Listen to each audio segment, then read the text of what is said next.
if Michelle allows her elbows to rotate inwards, you can see there is a twist there that many of us don't have, okay? Now that's what she has to watch out for when she goes down. So if you bring them back, and if you go down towards the ground now and you keep it in this, great, lift forward and up, or just up, that's fine, good. That's what you want to do, to keep the control, yeah? Good.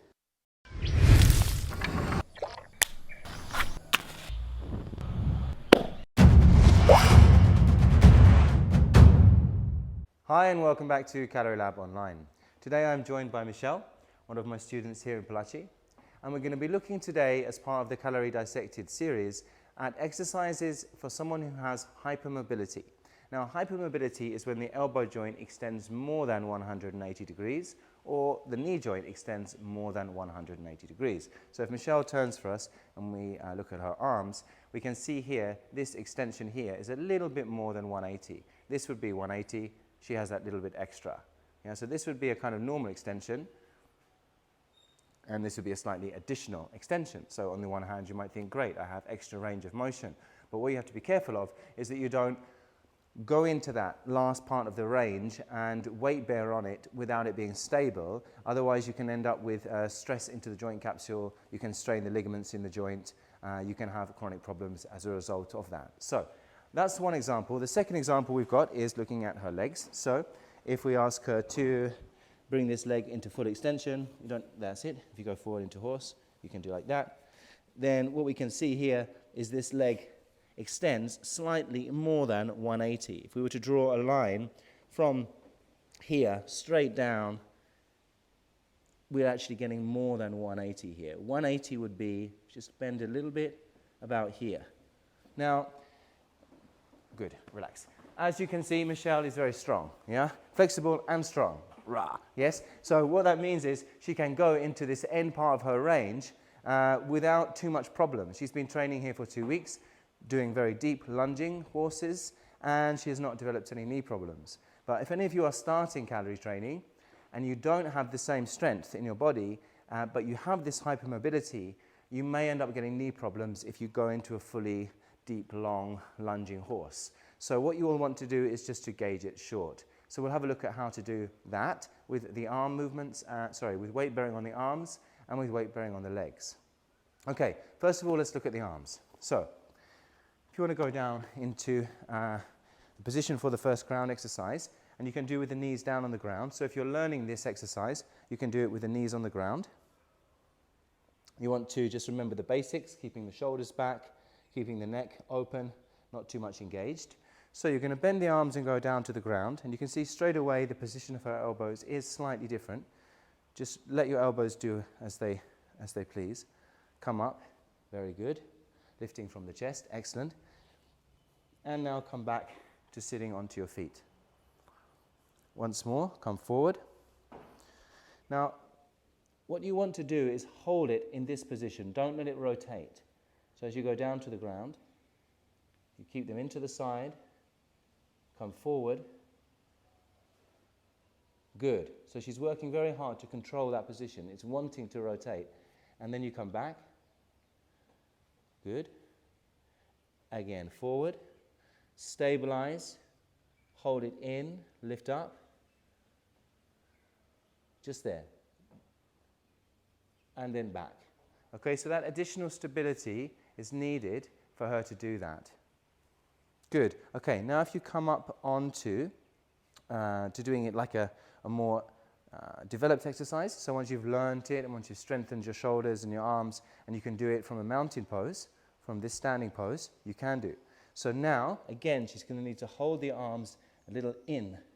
Go down, so forward, down, lifting up, and take care not to let them, that's it. So let them come out and then pull them back in. Yeah, so that's the control she needs to have, is to hold that a little bit in. Good, now come back. Do one more for me. Good, same again, so forward, down.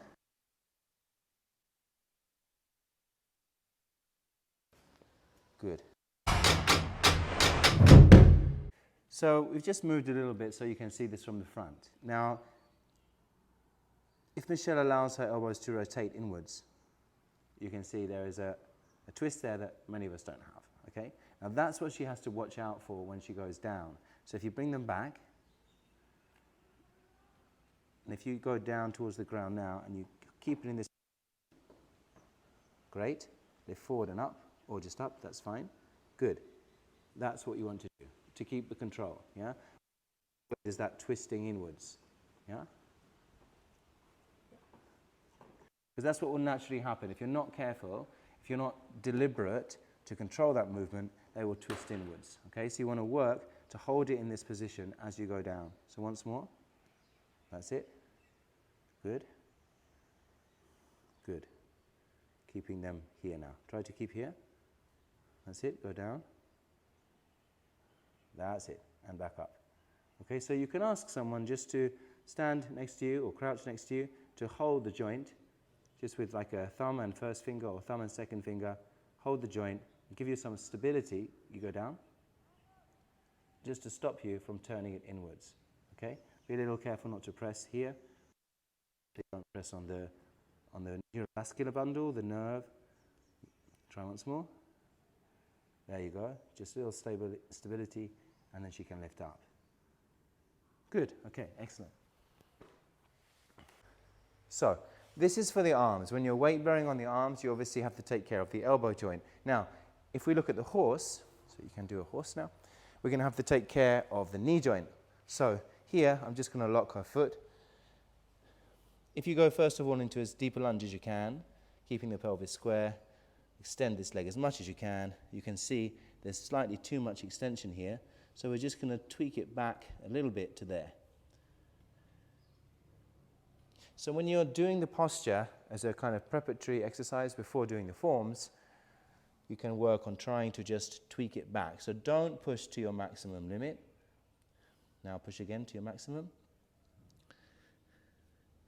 Bring it slightly back, release it a bit. There, inside, okay? Now you try and hold that there. Now if you look, she's got a much straighter line, okay? Rather than letting it come all the way back. And it's a very small change, but if you zoom in, you might be able to see this, that there is slightly more than 180 degrees in this joint. So we're just gauging it a little bit back inside. Okay? Good, excellent. Okay, thank you very much. Okay, so if Michelle is careful with this, if you are careful with this, if you have hypermobility as well, then there's nothing you can't really do. You can train and do all the same exercises that anyone else is doing. And in fact, you know, your flexibility can be an advantage. You just have to be careful not to push into that end range, okay?